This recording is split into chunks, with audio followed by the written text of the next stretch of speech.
Hello everyone. ताले आज आम डिस्कसन करबा ओडिशा स्टैटिक जीके कहाँ ऊपर ना ओडिशार उपाधि प्राप्त व्यक्ति मानक ऊपर क्या उपाधि मिली आम केतेक इंपोर्टेंट क्वेश्चन करनबा। ताले जो मैंने वीडियोटी को प्रथम थर पर देखुछन से माने एबे ही हमर यूट्यूब चैनल को सब्सक्राइब करनियंतु एवं वीडियोटी को लाइक करबा सह सांग मानक सहित निश्चित शेयर करंतु। ताले एथरो बहुत इंपोर्टेंट क्वेश्चन रही है जोटा कि रमानकर ओएसएससी हो ओएससी हो किंबा ओपीएस हो ओडिशा लेवल जो भी एग्जाम दो निश्चित भाव में से आसो। स्टार्ट करिया देखा कौन रही प्रथम क्वेश्चन आदिकवि किए अटंती। बहुत सहज क्वेश्चन। आदिकवि किए ना आदिकवि सारला दास। तापर नेक्स्ट क्वेश्चन को जिबा अति बड़ी कवि किए अटंती अति बड़ी जगन्नाथ दास। भक्त कवि मधुसूदन राव। व्यासकवि फकीरमोहन सेनापति। रिपीट हो जाए क्वेश्चन टी व्यासकवि फकीरमोहन सेनापति।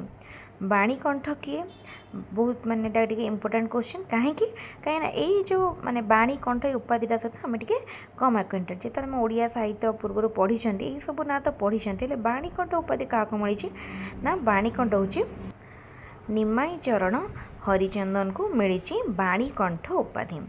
विदग्ध कवि किए विदग्ध कवि होती कवि अभिमन्यु सामंत सिंहार। कविवर बहुत सहज समस्ते जानी कविवर राधानाथ राय। कवि सूर्य बलदेव रथ। कांत कवि किए रमाकांत। देखो कांत कवि रमाकांत कवि लक्ष्मीकांत महापात्र। इंपोर्टेंट क्वेश्चन टी मन रखिबो कांत कवि लक्ष्मीकांत महापात्र। कविचंद्र से भाया को कविचंद्र किए कविचंद्र होचंती कालीचरण पट्टनायक। तापर देखो जातीय कवि वीर किशोर दास। कवि मंजुल देखो कवि मंजुल होचंती किए ना चिंतामणि दास।